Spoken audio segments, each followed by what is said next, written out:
Assalamualaikum warahmatullahi wabarakatuh.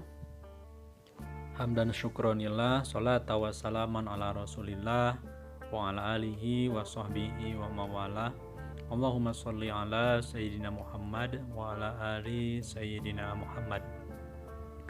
Alhamdulillah, anak-anakku sekalian, siswa-siswi Madrasah Aliyah kelas 11, khususnya umumnya semua siswa-siswi Madrasah Aliyah kelas 11 di seluruh Indonesia. Pada video kali ini yaitu akan membahas tentang pembelajaran materi akidah akhlak kelas 11 dengan tema atau dengan bab pokok yaitu memahami tasawuf. Video ini diperuntukkan atau dibuat untuk melengkapi materi pembelajaran daring selama masa pandemi COVID-19 ini. Sebelumnya kita berdoa mudah-mudahan pandemi virus corona ini segera berakhir agar kita semua bisa kembali melakukan pembelajaran tatap muka. Walaupun kita sekarang pembelajaran daring, mudah-mudahan Bapak doakan kalian semua siswa-siswi, anak-anakku sekalian khususnya di Madrasah Aliyah kelas 11 umumnya di seluruh Indonesia, mudah-mudahan mendapatkan ilmu yang bermanfaat, mendapatkan ilmu yang berkah, diberkahi setiap kegiatannya, diberikan ilmu yang bermanfaat, dijadikan pribadi yang soleh dan soleha. Amin ya rabbal alamin. Langsung saja. Nah, di semester genap itu membahas tentang bab 6 tasawuf dalam Islam. Ini merupakan video bagian pertama yang membahas tentang definisi tasawuf, kemudian dasar-dasar tasawuf, sejarah perkembangan ilmu tasawuf, dan juga bagian-bagian ilmu tasawuf. Mata pelajaran akidah akhlak kelas 11 semester genap tahun pembelajaran 2021-2022 Madrasah Aliyah Wanasari. Yang pertama yaitu poin A tentang pengertian tasawuf. Sebelum kita masuk ke dalam tasawuf, pada dasarnya pada masa Nabi, pada masa sahabat, dan kemudian pada masa tabi'in, ilmu pengetahuan di dalam Islam itu belum dibagikan menjadi beberapa kelompok ilmu pengetahuan. Baru setelah masa salafus sholih, setelah selesai masa tabi'in, ilmu pengetahuan tadi dibagi terhadap 3 kelompok pokok. Yang pertama ada ilmu syariat, di dalamnya itu ada ilmu fikih.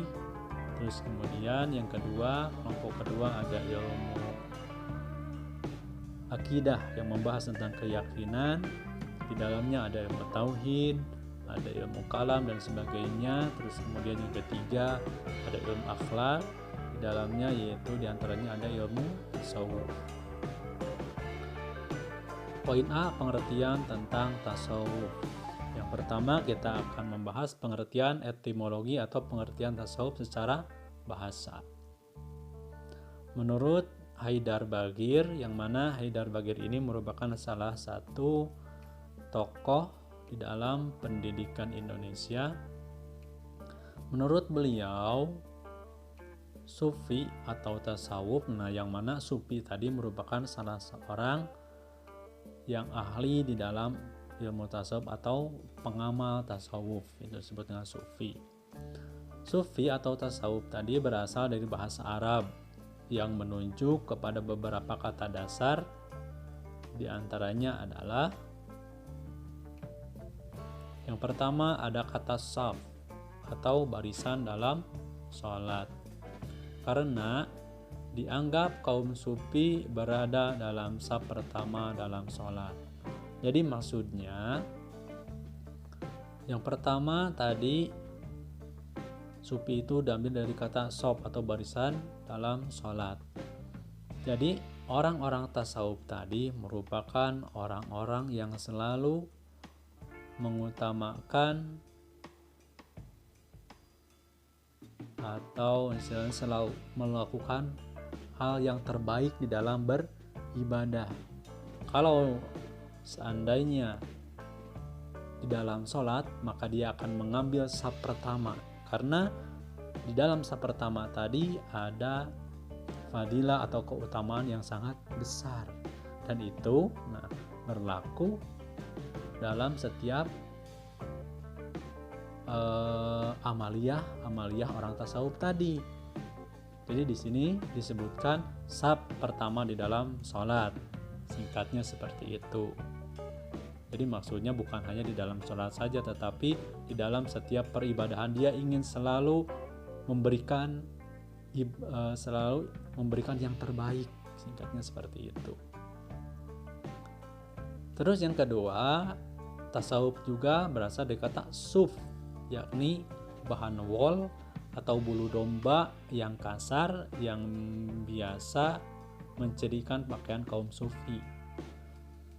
Jadi maksudnya kata sufi atau tasawuf diambil dari kata suf dikarenakan pada waktu dulu pengamal tasawuf tadi dia itu sering mengenakan baju wol yang terbuat dari bulu domba yang kasar seperti itu.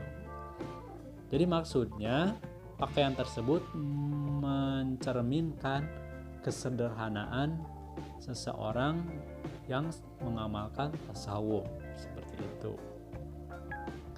Terus yang ketiga C, yaitu berasal dari kata ahlus sufah, yakni para zahid atau zuhud atau orang-orang yang hidup zuhud, orang-orang yang tidak tertarik terhadap kemewahan, keglamoran, dan abid atau ahli ibadah yang tak punya rumah dan tinggal di serambi masjid Nabi. Seperti itu. Jadi singkatnya, tasawuf diambil dari ahlus sufah dikarenakan ahlus sufah tadi orang-orang yang terkenal zuhud dan dia itu ahli ibadah seperti itu. Terus yang ketiga, pengertian tasawuf, dan juga yang mengartikan tasawuf itu dengan nama sebuah suku yang memiliki gaya hidup yang sederhana, yakni suku Bani Sufah seperti itu. Dikarenakan suku Bani Sufah dulu yaitu terkenal dengan hidupnya yang sederhana dan ibadahnya yang baik, maka disebutkan tasawuf tadi berasal dari kata suku Bani Sufah seperti itu. Nah, dan diantara keempat poin tadi yang merupakan definisi secara bahasa yang paling tepat, yaitu tasawuf berasal dari kata suf atau bulu domba. Dilihat dari konteks kebahasaan tadi, suf berasal tasawuf, akar katanya yaitu dari suf atau dari bulu domba. Terus kemudian sikap kesederhanaan para sufi. Jadi baju dari bulu domba tadi merupakan salah satu simbol kesederhanaan. Terus berikutnya yaitu yang kedua, pengertian tasawuf dalam segi terminologi atau istilah di dalam Islam. Yang pertama, A, yaitu menurut Imam Junaid al-Baghdadi atau Imam Junaid dari Baghdad, mendefinisikan bahwa tasawuf sebagai mengambil setiap sifat mulia dan meninggalkan setiap sifat rendah. Jadi seseorang yang mengamalkan tasawuf, dia itu selalu berusaha melakukan yang terbaik, selalu berusaha melakukan ketaatan. Dan semampunya dia atau biqadril imkan, sesuai dengan kemampuan, atau selalu memaksakan, dia itu menghindari segala sesuatu hal yang bersifat rendah atau yang bersifat menimbulkan dosa, seperti itu. Terus yang kedua, B, pengertian tasawuf menurut Syekh Abu Hasan Asyadzili. Beliau merupakan Syekh Sufi besar dari Afrika Utara dan juga merupakan salah satu pendiri dari Thariqat Syadziliyah. Beliau mendefinisikan tasawuf sebagai praktik dan latihan diri. Maksudnya praktik dan latihan diri dalam pengamalan syariat melalui cinta yang dalam di dalam beribadah. Jadi ketika mengamalkan syariat, ketika beribadah, bukan atas dasar ingin surga dan ingin neraka, melainkan atas dasar rasa cinta, seperti itu, untuk mengembalikan diri kepada jalan Tuhan. Jadi sebagai praktek, menurut Abu Hasan Asyadzili, tasawuf tadi sebagai praktek pengamalan syariat atas dasar keikhlasan, hanya yang diinginkannya itu adalah kembali kepada jalan Tuhan atau kembali dekat, kembali connect dengan Tuhan, seperti itu. Terus yang ketiga, C, yaitu definisi tasawuf atau pengertian tasawuf menurut Ibnu Khaldun. Ibnu Khaldun mendefinisikan tasawuf adalah semacam ilmu syariat yang timbul kemudian dalam agama. Menurut Ibnu Khaldun, jadi beliau mendefinisikan tasawuf itu sebagai seperti halnya ilmu yang baru, semacam ilmu syariah yang timbul kemudian dalam agama, dikarenakan seperti tadi,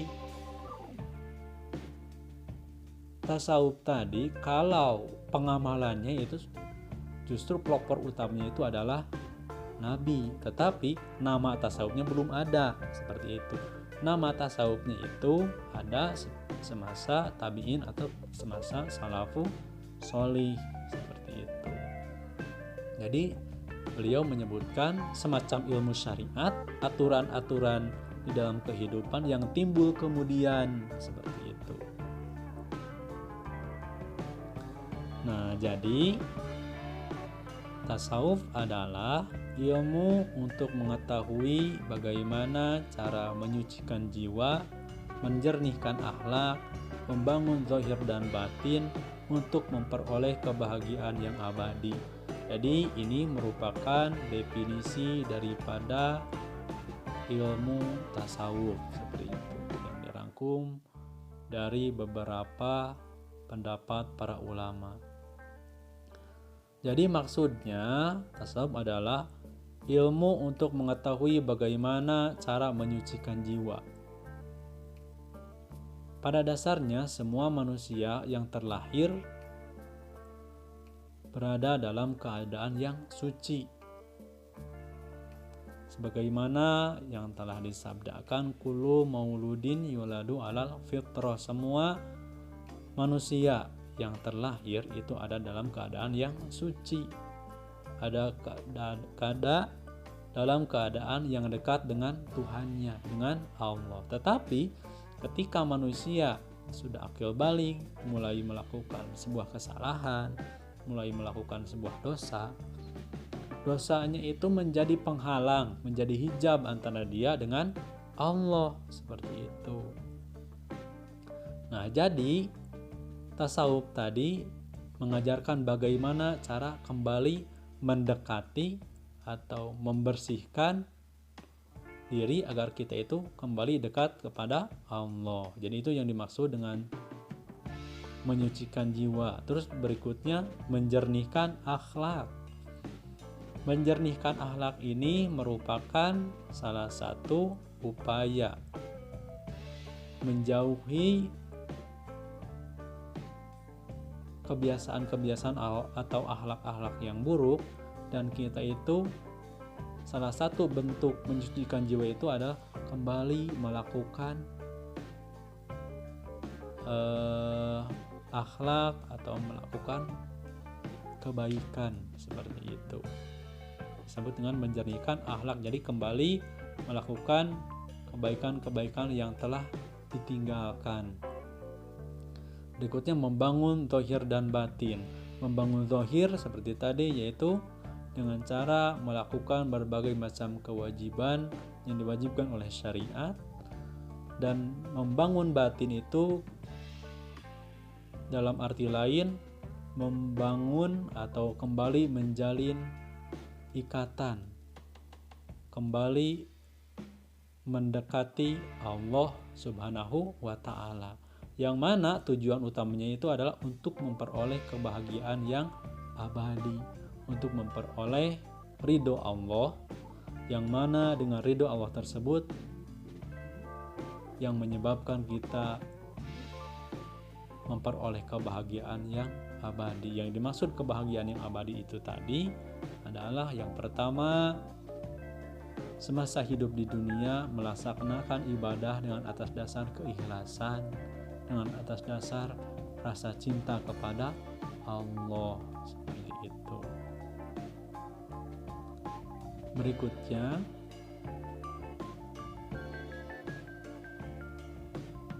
B, yaitu dasar-dasar tasawuf. Dari berbagai macam dasar-dasar tasawuf yang ada dalam buku pembelajaran akidah akhlak tentang materi tasawuf ini, nah diambil salah satunya itu adalah surat Asy-Syams. Namun di sini tidak bisa ditampilkan, yang mana surat Asy-Syams tadi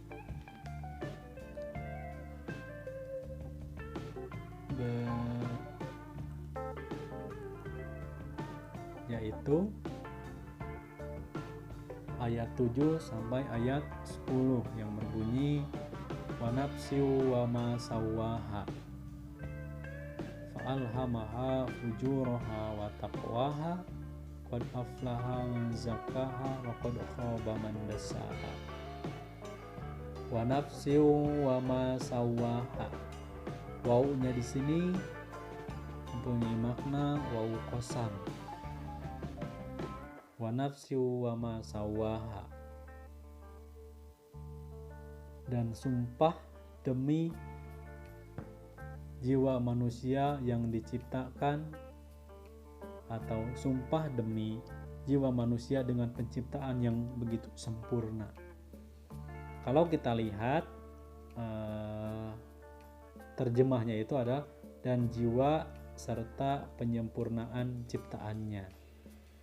Kalau kita lihat dari konteks ayat ini, Allah bersumpah demi manusia atau demi proses penciptaan manusia yang begitu sempurna. Pertanyaannya, kenapa Allah di sini bersumpah menggunakan proses penciptaan manusia yang begitu sempurna?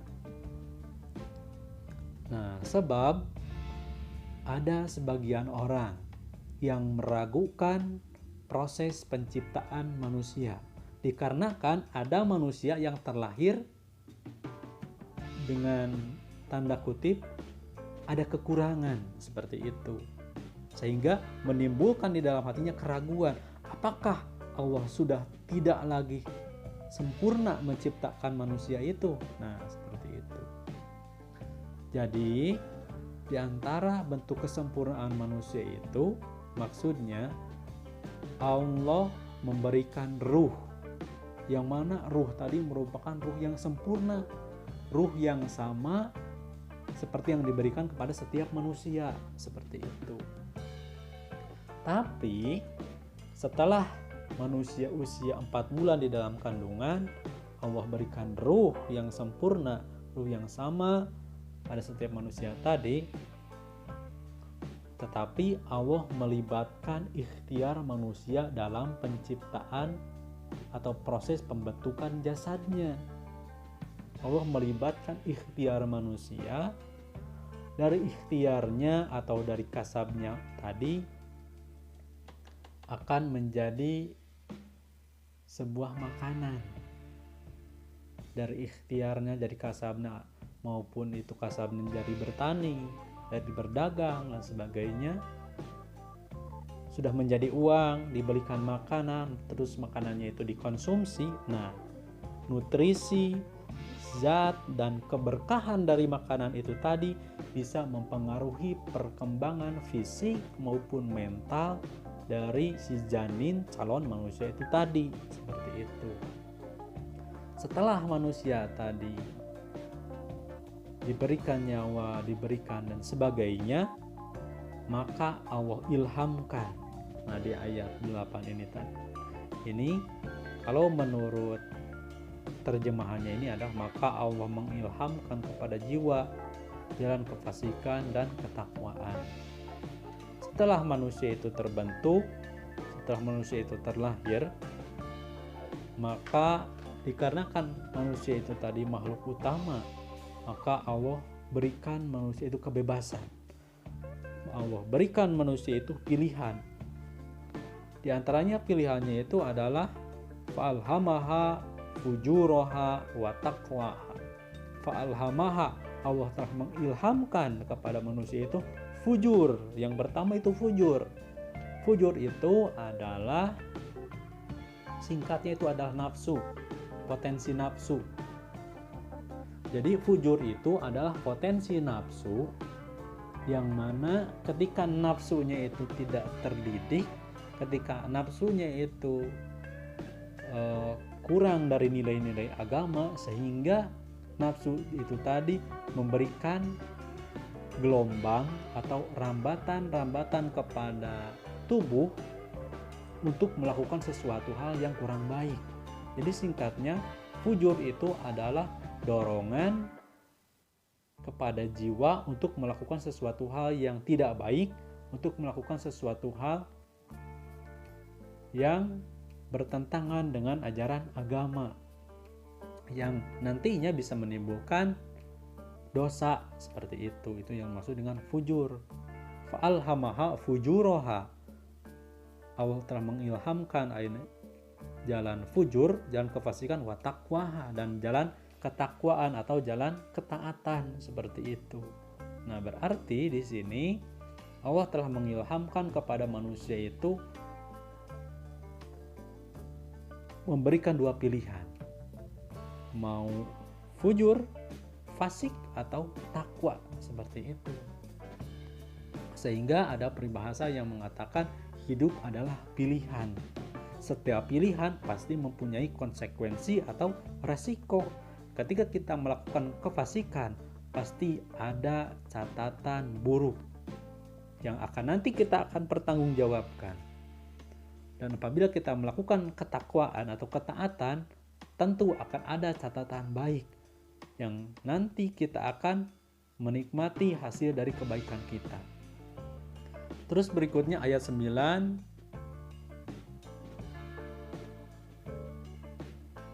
yang mana terjemah di sini adalah sungguh beruntung orang yang mensucikan jiwa itu. Qad aflaha man zakkaha. Sungguh beruntung orang yang mensucikan jiwa. Jadi maksudnya sungguh beruntung orang yang ketika melakukan kesalahan dia itu bisa kembali dekat kepada Allah. Jadi sungguh beruntung orang yang bisa kembali, orang yang bertaubat, orang yang bisa kembali mau menyucikan dirinya, dan orang yang bisa kembali mendekati Allah Subhanahu wa taala. Dan ayat 10, waqad khaba man dasaha, dan sungguh merugilah orang yang mengotorinya. Jadi maksudnya sungguh sangat-sangat merugi bagi orang-orang yang terlahir ke alam dunia tadi dalam keadaan yang suci. Ketika melakukan sebuah kesalahan, melakukan dosa, maka tadi terhijab, terhalang antara dia dengan Tuhannya, maka tidak sempat kembali. Seperti itu. Dalam keadaan seperti tadi, dalam keadaan tidak sempat kembali, lalu kemudian maut datang menjelang, seperti itu. Nah, jadi orang-orang seperti itu yang dimaksud dengan orang-orang yang su'ul khotimah, mempunyai ending akhir yang buruk, seperti itu. Berikutnya yaitu tentang sejarah perkembangan tasawuf. Sejarah perkembangan tasawuf yang pertama itu pada abad ke-1 dan abad ke-2 Hijriyah. Fase abad pertama dan kedua Hijriyah belum bisa sepenuhnya disebut sebagai fase tasawuf, tetapi lebih tepat disebut sebagai fase kezuhudan. Jadi pada abad 1 atau abad kedua Hijriyah yang dihitung setelah hijrahnya Nabi dari Mekah ke Madinah, memang pada saat itu pengamalannya itu sudah ada, tetapi belum disebut ilmu tasawuf karena belum ada istilah tasawuf. Hanya pada saat itu disebut fase kejuhudan. Nah, seperti itu dikarenakan itu tadi tasawuf bermula dari kezuhudan atau kesederhanaan seseorang dalam menjalani hidup, seperti itu. Terus yang kedua, fase abad ketiga dan abad keempat Hijriyah. Abad ketiga dan keempat disebut sebagai fase tasawuf. Pada permulaan abad ketiga Hijriyah mendapat sebutan Sufi. Nah, jadi pada fase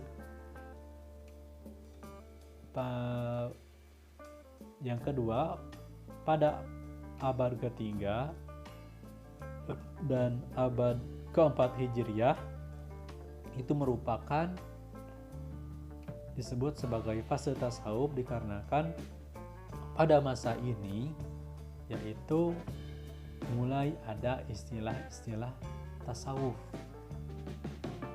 Pada awal mulanya ada seseorang yang menambahkan gelar sufi, seperti itu. Nah, pada masa ini, pada abad ketiga dan pada abad keempat, mulai ada gelar sufi, yang mana gelar sufi ini adalah disematkan kepada seseorang yang merupakan dia itu adalah pengamal tasawuf, yang mana pada fase ini, pada abad ketiga dan pada abad keempat Hijriyah, dalam kepemimpinan atau khalifah atau dinasti di dalam Islam tadi, dia itu mulai jadi apa itu ya, mulai tergeser dari nilai-nilai kezuhudan, nilai-nilai kesederhanaan, mulai menyukai jabatan, mulai menyukai kemewahan, seperti itu. Jadi tasawuf pada masa ini muncul sebagai salah satu pengingat, seperti itu, untuk mengembalikan kepada kehidupan atau tradisi-tradisi kezuhudan, seperti itu. Sehingga pada masa ini orang yang kembali atau istilahnya dengan tradisi kezuhudan itu disebut dengan atau disematkan istilah atau gelar sufi, seperti itu. Jadi awal mula munculnya nama ilmu tasawuf itu adalah pada fase kedua, yaitu pada abad kedua, pada abad ketiga dan abad keempat Hijriah. Berikutnya yaitu ketiga pada fase abad kelima Hijriah. Fase ini sebagai fase konsolidasi, yakni memperkuat tasawuf dengan dasar yang asli yaitu Al-Quran dan Al-Hadis, atau yang sering disebut dengan tasawuf sunni, yakni tasawuf yang sesuai dengan tradisi sunnah Nabi dan para sahabatnya. Nah, pada fase kelima ini merupakan fase penguatan tasawuf dengan Al-Quran dan hadis, yang mana pada fase ini tasawuf mulai dipertanyakan. Jadi perilaku orang-orang tasawuf tadi mulai dipertanyakan dasar hukumnya, sehingga pada masa ini mulai dimunculkan atau mulai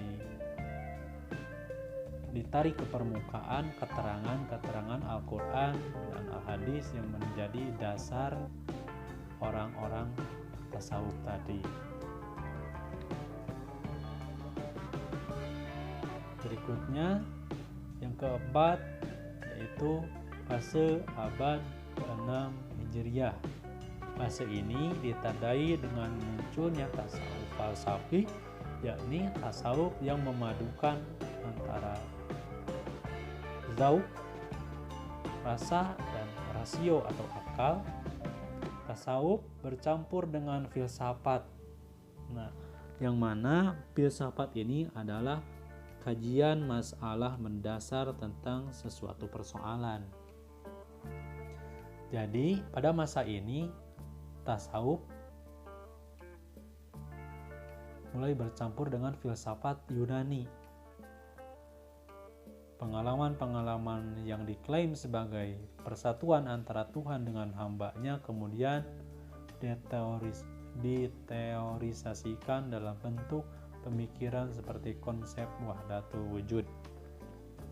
Jadi pada masa abad ke-6 Hijriah ini tadi, ilmu tasawuf mulai dipadukan dengan ilmu filsafat atau ilmu tentang kajian masalah mendasar tentang sesuatu persoalan. Dikarenakan pada masa ini filsafat atau tasawuf mulai dikenal oleh bangsa-bangsa Yunani seperti itu, sehingga tasawuf dikolaborasikan dengan filsafat dikarenakan orang Yunani pada masa itu mereka sangat menghormati atau sangat menjunjung tinggi ilmu filsafat, sehingga untuk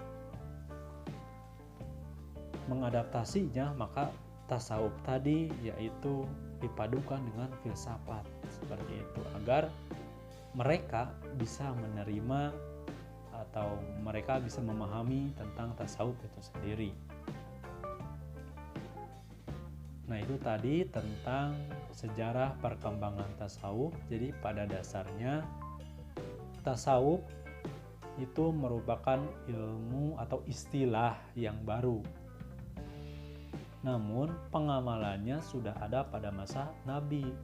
Tetapi istilah tasawufnya itu muncul pada masa tabi'in atau pada masa salafus sholih, yaitu diawali dengan adanya gelar sufi yang disematkan kepada seseorang yang dia itu hidup dengan atau istilahnya seseorang yang hidup zuhud seperti itu. Jadi seseorang yang hidup zuhud itu seseorang yang hidup mementingkan beribadah, yaitu memakai atau menggunakan semua fasilitasnya, hartanya dan sebagainya sebagai sarana beribadah kepada Allah, menjauhkan diri dari hubud dunia atau segala sesuatu hal yang bisa memalingkan dia terhadap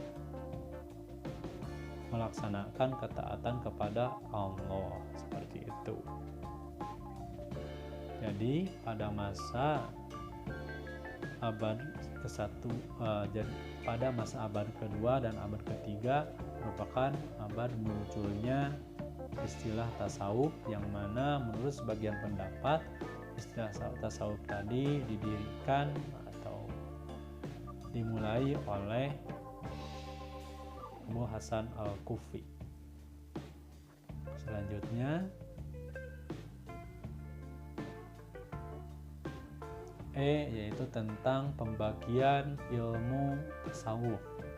Jadi ilmu tasawuf tadi dibagi menjadi beberapa bagian. Di antaranya yang pertama ada tasawuf akhlaki.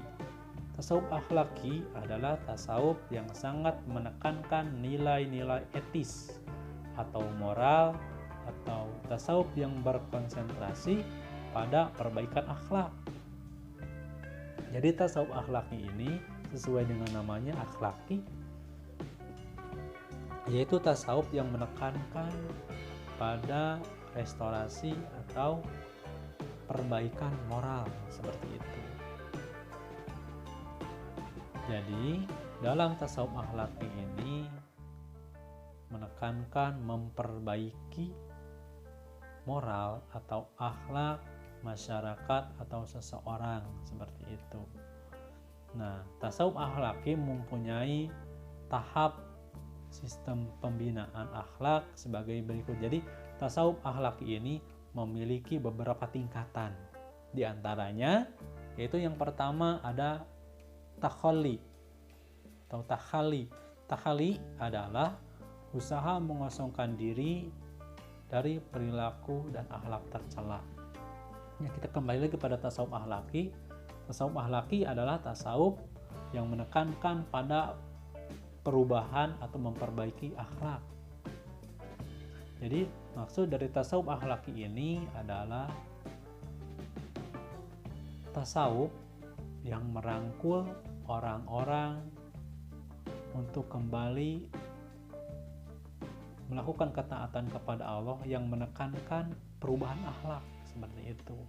Yang pertama ada takhali, adalah usaha untuk mengosongkan diri dari perilaku dan akhlak tercela.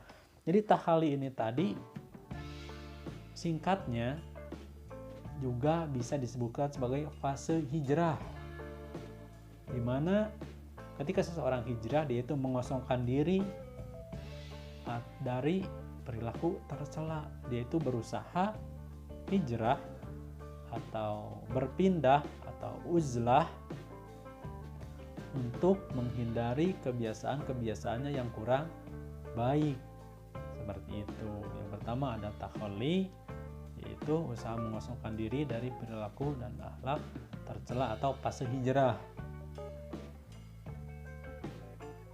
Terus, tasawuf akhlaki yang kedua, tingkatan kedua ada tahalli. Yang pertama ada takhalli pakai kha, terus yang kedua B tahalli pakai H, seperti itu. Tahalli adalah upaya mengisi dan menghiasi diri dengan jalan membiasakan diri dengan sikap, perilaku, dan akhlak terpuji. Nah, dalam tasawuf akhlaki tadi, setelah seseorang hijrah, menghindari atau mengurangi perilaku-perilaku yang kurang baik, kekosongan tadi itu mulai diisi dengan kebiasaan-kebiasaan yang baik, seperti itu. Jadi tahalli ini yang pertama takholi, yang kedua tahalli. Tahalli ini adalah fase menghiasi atau membiasakan diri dengan perilaku-perilaku yang baik. Dikarenakan apa? Nah, sebelum hijrah ada masa di mana kebiasaannya itu ada atau dipenuhi oleh kebiasaan-kebiasaan yang kurang baik, kebiasaan-kebiasaan yang bertolak belakang dengan ajaran agama. Nah, tentunya kebiasaan tersebut itu susah untuk dirubah, sehingga secara perlahan itu ditinggalkan.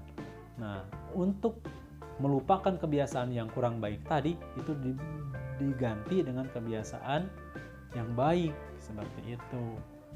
Itu yang dimaksud dengan tahalli, yaitu upaya mengisi dan menghiasi diri dengan jalan membiasakan diri dengan sikap, perilaku, dan akhlak terpuji.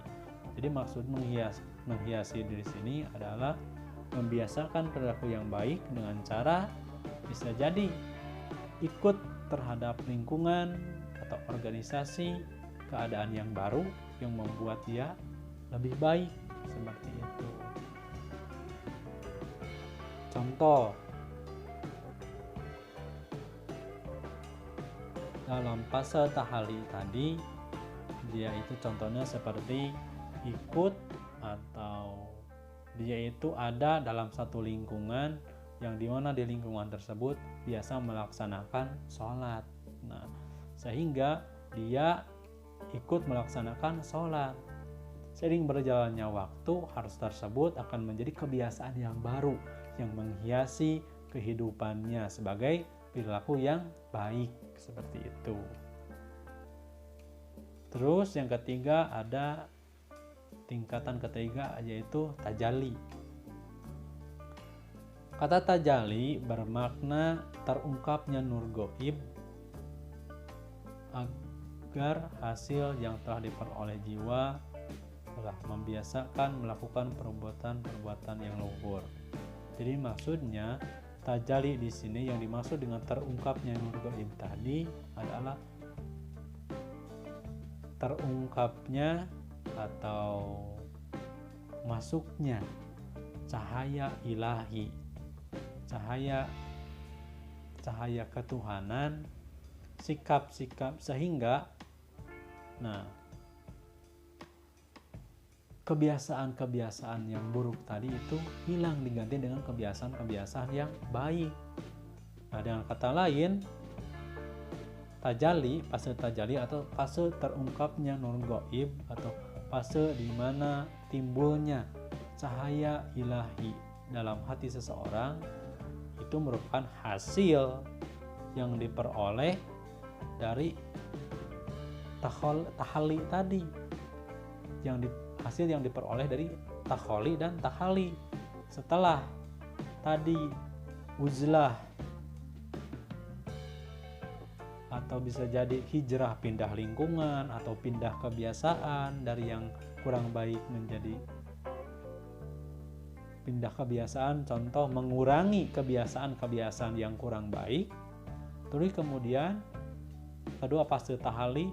Nah, fase tahalli di mana tadi kebiasaan yang baik yang dikurangi itu si kosongnya tadi diisi dengan kebiasaan yang baik. Setelah semakin berkurang kebiasaan yang tidak baik, semakin bertambah kebiasaan yang baik, maka hasil dari tersebut yaitu tajalli, yang bermakna terungkapnya nur gaib, atau maksud dengan nur gaib di sini adalah ada istilahnya percikan atau cahaya ilahi, cahaya Allah yang menyinari hati sehingga muncul sifat-sifat yang baik, sifat-sifat yang dimaksud sifat-sifat seperti halnya muncul sifat-sifat penyayang, sifat-sifat yang disebut dengan sifat-sifat ketuhanan, seperti itu. Terus berikutnya yang kedua ada tasawuf amali. Nah, dalam tasawuf amali tadi, yang pertama, tingkatan pertama dalam tasawuf amali. Nah, sebelum kita membahas tasawuf amali adalah tasawuf yang menekankan pada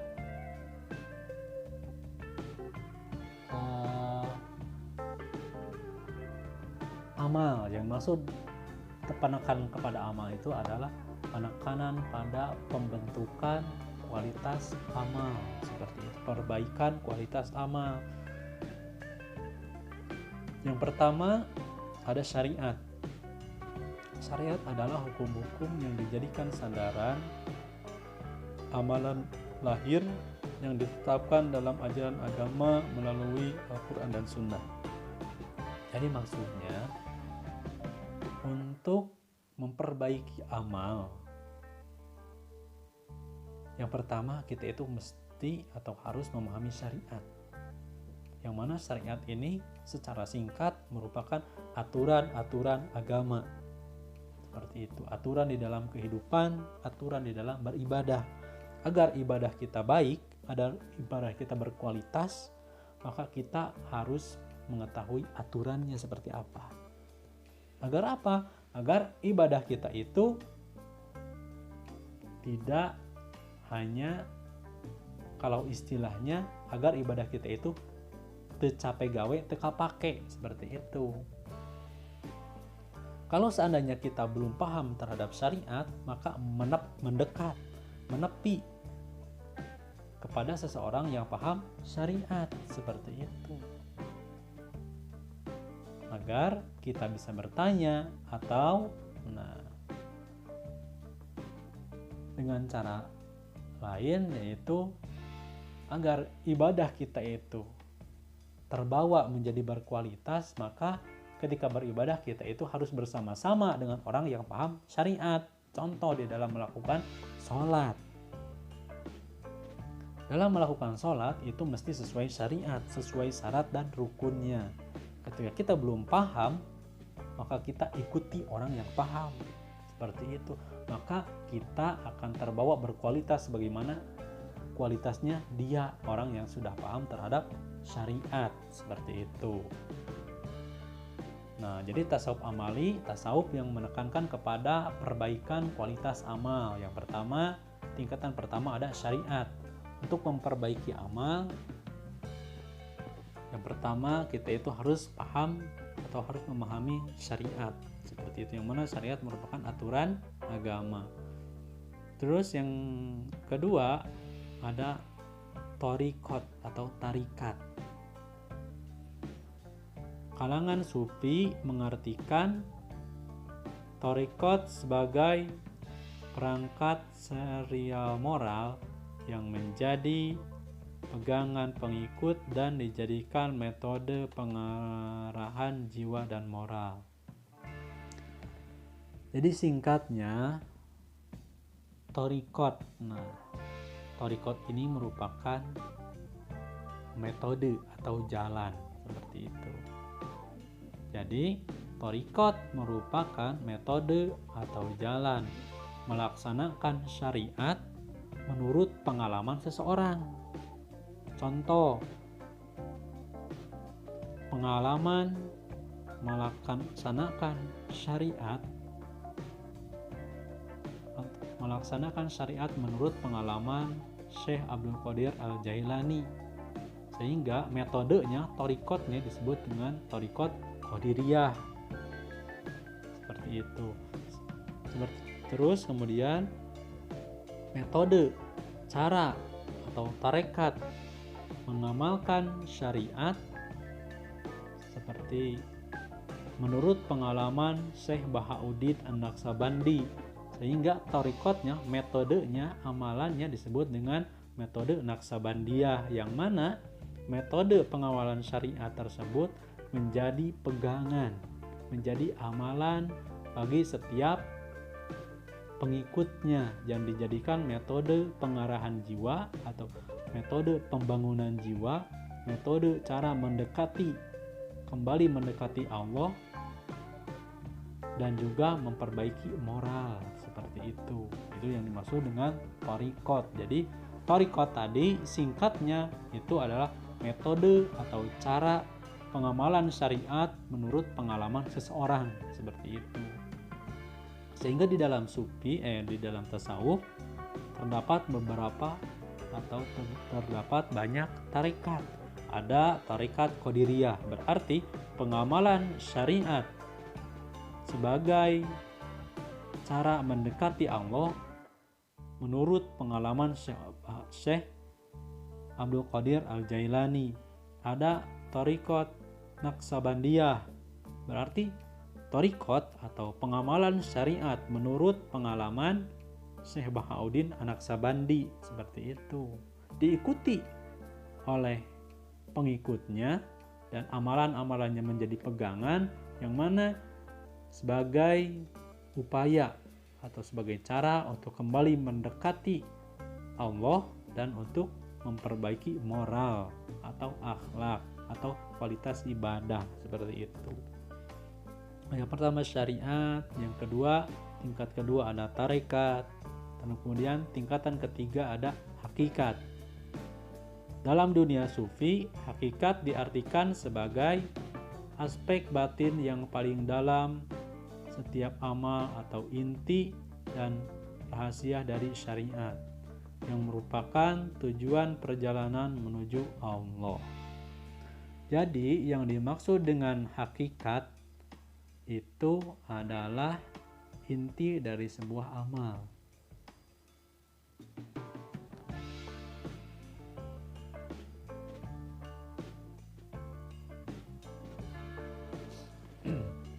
Yang mana contoh dalam syariat itu ada sholat, yang mana inti dari sholat itu hakikatnya itu adalah ingat, seperti itu.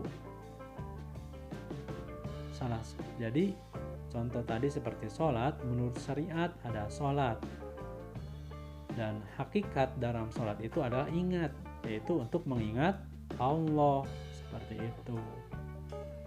Dan hakikat tadi yang menjadi inti dari ibadah yaitu untuk mengingat Allah, yang mana hakikat tadi harus disertai dengan syariat, dikarenakan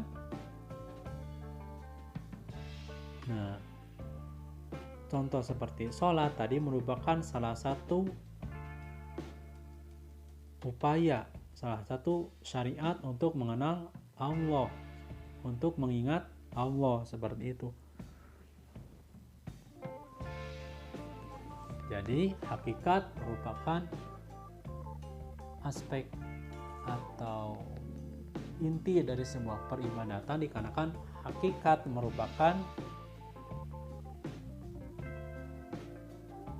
tadi merupakan ingat, singkatnya seperti itu. Yang pertama tadi dari tasawuf amali ada syariat, yang mana syariat merupakan aturan agama. Yang kedua ada thariqat yang mana intinya adalah metode pengamalan syariat. Dan kemudian ada hakikat yang menjadi inti dari sebuah peribadahan, yang mana inti dari sebuah peribadahan itu adalah mengingat Allah. Tetapi harus melalui jalur syariat, seperti itu. Salah ketika kita mengingat Allah tetapi kita itu meninggalkan syariat, sehingga dikatakan hakikat tanpa syariat itu batil, seperti itu. Terus kemudian berikutnya ada ma'rifat. Dalam istilah tasawuf diartikan ma'rifat tadi sebagai pengenalan langsung tentang Tuhan, seperti itu. Jadi maksudnya ma'rifat adalah kenal.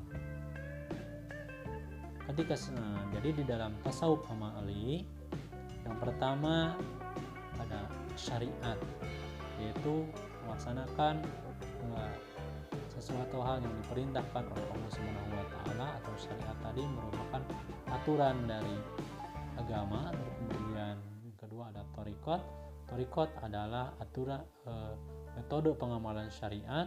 Terus C yang ketiga ada hakikat dari syariat, hakikat dari peribadahan itu adalah ingat, untuk mengingat Allah, lidzikri. Terus yang ketiga ma'rifat. Ma'rifat merupakan tingkatan yang paling tinggi, di mana pada tingkatan ini kita akan merupakan salah satu tingkatan mengenal Allah. Seperti itu. Jadi dalam tasawuf amali, ma'rifat merupakan salah satu tingkatan yang paling tinggi. Yang mana ma'rifat ini terbagi terhadap 4 tingkatan. Jadi kalau kita ditanya, apakah siswa-siswi sudah ma'rifat? Tentunya sudah, seperti itu. Dikarenakan ma'rifat adalah kenal, seperti itu. Sejauh mana kita kenal, berarti itu menentukan kualitas ma'rifat kita. Jadi ma'rifat itu yang pertama ada ma'rifat asma, yang kedua ada ma'rifat sifat, ketiga ada ma'rifat af'al, yang keempat ada ma'rifat dzat, seperti itu. Nah, jadi yang kedua tentang tasawuf amali ada 4 tingkatan. Yang pertama ada syariat, itu harus memahami aturan agama. Yang kedua melaksanakan aturan agama. Thariqat yaitu metode melaksanakan syariat. Yang ketiga adalah hakikat, ketika melaksanakan syariat yaitu harus mencapai kepada tingkatan hakikat, yang mana tingkatan hakikat itu adalah ingat. Terus yang keempat yaitu ma'rifat, yang mana tujuan dari setiap ibadah yaitu untuk mengenal Allah, seperti itu. Jadi tentang tasawuf amali tadi digambarkan oleh seorang ulama seperti halnya syariat itu adalah perahu, sementara thariqat itu adalah lautan. Syariat itu adalah perahu, yang mana thariqat itu adalah berenang, dan hakikat itu adalah laut, dan ma'rifat diibaratkan seperti halnya mutiara, seperti itu. Jadi syariat seperti halnya perahu, dan hakikat seperti halnya lautan. Untuk kita itu mencapai ma'rifat, tentu kita itu harus dengan syariat, menyelami hakikat dengan thariqat. Thariqat itu cara, seperti contoh kita mau mengambil ma'rifat, mau mengambil mutiara di dasar laut, tentu kita itu harus menaiki perahu, menyelami laut dengan cara berthariqat, dengan cara berenang. Adapun metode berenangnya itu bermacam-macam, mau kita menyelam dengan tabung oksigen atau dengan cara apapun, seperti itu disebut dengan thariqat. Itu tadi tentang tasawuf amali, yang mana tasawuf amali itu ada 4 tingkatan. Yang pertama ya syariat, yang kedua thariqat, yang ketiga hakikat, yang keempat ma'rifat. Berikutnya ada tasawuf falsafi, yaitu tasawuf yang berkorelasi, yang berhubungan dengan filsafat, yang mana filsafat tadi merupakan kajian masalah mendasar tentang sesuatu persoalan, yang mana di sini tentang kajian masalah yang mendasar tentang tasawuf. Tasawuf di dalam tasawuf falsafi, nah di sini disebutkan tasawuf falsafi yaitu tasawuf yang menekankan pada masalah pemikiran yang mendalam atau metafisik. Jadi maksudnya tasawuf yang menekankan pada pemikiran tentang konsep antara manusia dengan Allah, seperti itu. Yang pertama dalam tasawuf falsafi ada hulul. Hulul merupakan meyakini terjadinya kesatuan antara khalik, makhluk, dengan hulul merupakan meyakini terjadinya kesatuan antara khalik, pencipta atau Allah, dengan makhluk atau manusia. Paham hulul ini disusun oleh Al-Halaj. Jadi maksudnya hulul tadi, nah kita kembali tadi kepada tasawuf amali. Jadi hulul itu setelah seseorang tadi tahalli, meninggalkan kebiasaan-kebiasaan atau meninggalkan atau mengurangi kebiasaan-kebiasaan yang buruk, kebiasaan-kebiasaan yang menyebabkan menjauhnya kita kepada Allah atau disebut dengan hijrah. Terus yang kedua, tahalli, mengisi kekosongan atau mengganti kebiasaan yang kurang baik pelan-pelan atau sedikit-sedikit dengan kebiasaan-kebiasaan yang baik, dengan kebiasaan-kebiasaan melaksanakan ibadah-ibadah sunnah dan sebagainya. Terus kemudian tajali seperti tadi. Jadi yang dimaksud dengan hulul ini adalah sama halnya dengan tajali, seperti itu. Jadi ketika contoh, ketika hati seseorang kotor, terus kemudian kotorannya dikeluarkan, tahli tadi, terus kemudian tahali, si kotoran tadi mulai dibersihkan, barulah tajali. Tajali itu adalah kembali menjadi bersih, seperti itu. Jadi yang dimaksud dengan terjadinya kesatuan antara kholik dengan makhluk bukan berarti Allah masuk ke dalam diri manusia, bukan seperti itu. Tetapi contohnya seperti ini. Ketika kita ada dalam suatu ruangan, di dalam rumah, terus kemudian kaca rumah kita itu kotor, maka dengan kaca kotor berdebu, cahaya tidak dapat masuk. Agar cahaya masuk, yang pertama berarti kita itu harus membersihkan debu atau kotoran yang menempel kepada kaca itu sedikit demi sedikit. Itu tadi disebut, kalau di dalam tasawuf akhlaki disebut fase takholli, hijrah. Lalu kemudian ada fase tahali. Fase tahali tadi seperti halnya kaca rumah tadi, mulai digosok, mulai dibersihkan, barulah sampai kepada tajali. Kalau di sini disebut hulul, seperti itu. Berarti mulai ada cahaya yang masuk ke dalam ruangan sehingga ruangan tersebut bisa terang, seperti itu. Nah, jadi ini juga sama halnya seperti itu. Yang dimaksud kesatuan antara kholik dengan makhluk ketika hati seseorang seperti tadi mulai berhenti atau mulai mengurangi aktivitas yang bisa merusak kualitas hati seseorang, mulai mengurangi aktivitas yang menjadi penyakit hati, seperti halnya mengurangi hubbu dunia, mengurangi takabur.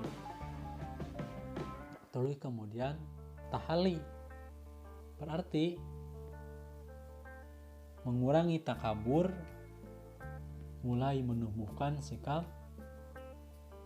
tawadu, seperti itu. Terus kemudian mulai menumbuhkan sikap zuhud, mulai menumbuhkan sikap sederhana, seperti itu. Barulah kemudian akan muncul tajalli. Jadi masuknya cahaya Allah, cahaya hidayah Allah kepada hati seseorang sehingga hatinya tadi cenderung melakukan sesuatu hal yang baik. Itulah tadi disebut dengan hulul, seperti itu. Terus yang kedua, wahdah al-wujud.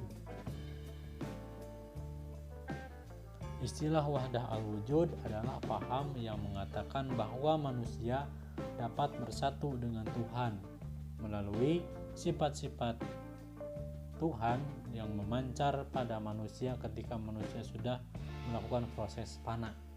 Nah, yang mana proses fana ini tadi sama halnya dengan tasawuf falsafi, tasawuf akhlaki dan tasawuf amali. Yang mana proses fana itu kalau di dalam tasawuf akhlaki yang pertama takholi. Takholi itu tadi adalah mengurangi aktivitas yang kurang baik, mengurangi kedurhakaan kepada Allah. Terus kemudian tahali, mengganti kebiasaan yang kurang baik dengan kebiasaan yang baik, seperti itu. Lalu kemudian tajali. Nah, tajali itu tadi adalah adanya pancaran cahaya Allah terhadap hati seseorang sehingga hatinya cenderung melakukan sesuatu hal yang baik, seperti itu. Jadi itu merupakan proses fana dalam tasawuf akhlaki. Jadi dalam perbaikan akhlak. Kalau proses fana tadi di dalam tasawuf amali, dalam perbaikan kualitas amal, yang pertama berarti harus memahami syariat. Kalau kita belum memahami syariat, berarti kita itu mendekati atau mengikuti seseorang yang sudah paham syariat, agar kita itu kualitas amalnya terbawa oleh seseorang yang kita ikuti, yang kita anggap sebagai seseorang yang paham syariat, seperti itu. Terus yang kedua ada thariqat, ada metode melaksanakan syariat. Terus kemudian yang ketiga ada hakikat. Inti dari semua peribadahan itu adalah mengingat Allah, seperti itu. Jadi maksud hakikat tadi adalah inti dari peribadahan itu untuk mengingat. Nah, dari awal mula kita itu tidak ingat, lalu kemudian melaksanakan syariat, contoh melaksanakan sholat itu untuk mengingat Allah, seperti itu. Dengan harapan setelah selesai sholat pun kita itu ingat kepada Allah. Kalau belum mencapai tingkatan seperti itu, minimal setiap melaksanakan sholat kita itu ingat kepada Allah, seperti itu. Jadi itu merupakan salah satu hakikat atau inti dari sebuah peribadahan. Kalau terus barulah mencapai tingkatan yang tertinggi, yaitu tingkatan ma'rifat, tingkatan mengenal Allah. Itu yang dimaksud dengan proses fana, seperti itu. Terus yang berikutnya ada ittihad. Pembawa paham ittihad adalah Abu Yazid Al-Bustami. Menurutnya, manusia adalah pancaran nur ilahi. Oleh karena itu, manusia hilang kesadarannya sebagai manusia apabila menemukan asal mula yang sebenarnya, yaitu nur ilahi, atau dengan kata lain ia menyatu dengan Tuhannya. Jadi maksudnya ketika awal mula dilahirkan ke dunia, manusia itu ada dalam kesucian. Ketika manusia akil balik melakukan kesalahan, melakukan dosa itu yang menyebabkan terhalangnya antara dia dengan Tuhannya. Semakin banyak dosanya berarti semakin banyak penghalangnya, sehingga dia itu semakin jauh, seperti itu. Ketika dia itu berusaha menghapus penghalangnya satu persatu, maka setelah bisa kembali dekat, setelah bisa kembali bersih, maka dia itu akan hilang kesadarannya. Maksud hilang kesadarannya itu adalah dia bisa kembali mendekati Allah, bisa kembali bersih, bisa kembali mendekati Allah, sehingga ketika melaksanakan ibadah, melaksanakan ketaatan atau ibadah itu tadi tidak menjadi sebuah beban. Dia itu melaksanakan ketaatan, melaksanakan ibadah atas dasar rasa cinta kepada Allah. Jadi itu tadi yang dimaksud hilangnya kesadaran sebagai manusia. Jadi ketika dia melaksanakan ibadah, sama halnya ketika dia sedang mendekati kepada seseorang yang dicintainya. Sama seperti halnya ketika seseorang yang sedang jatuh cinta, hilang kesadarannya, seperti itu. karena dia itu tenggelam terhadap kenikmatan, kecintaan kepada Allah, tenggelam di dalam kenikmatan beribadah kepada Allah, seperti itu. Jadi itu tadi yang dimaksud dengan filsafat dengan tasawuf falsafi. Jadi pada dasarnya tasawuf falsafi yaitu yang pertama hulul, terus yang kedua ada wahdatul wujud, yang ketiga ada ittihad. Jadi pada dasarnya itu adalah sama, cuman istilahnya yang berbeda, seperti itu, hampir-hampir sama seperti itu. Yang mana maksudnya, yang dimaksud dengan hulul itu adalah ma'rifat, yang dimaksud dengan wahdatul wujud itu sama adalah ma'rifat, yang dimaksud dengan ittihad itu pun sama adalah ma'rifat. Kalau di dalam tasawuf amali disebut dengan ma'rifat, kalau di dalam tasawuf akhlaki disebut dengan tajalli. Jadi seperti itu. Jadi itu tadi tentang tasawuf falsafi. Yang pertama ada hulul, yang kedua ada wahdatul wujud, yang ketiga ada ittihad, yang mana ketiganya itu merupakan maksudnya itu adalah sama. Yang dimaksud bersatu dengan Tuhan itu adalah ma'rifat, seperti itu. Yang mana ma'rifat tadi merupakan salah satu tujuan utama dari peribadahan seseorang, seperti itu. Mungkin untuk video kali ini dicukupkan sampai pembagian ilmu tasawuf, yaitu tadi yang pertama ada tasawuf akhlaki. Tasawuf akhlaki itu tingkatannya ada takholi, terus kemudian ada tahalli, terus kemudian ada tajalli, terus yang kedua ada tasawuf amali. Tasawuf amali itu tingkatannya ada syariat, terus kemudian ada tarikat, terus kemudian ada hakikat, terus kemudian ada ma'rifat. Terus yang ketiga ada tasawuf falsafi, yang mana tasawuf falsafi itu yang merupakan tasawuf yang mengatakan teori tasawuf, metode tasawuf yang mengatakan manusia itu bisa bersatu dengan Tuhan, seperti itu.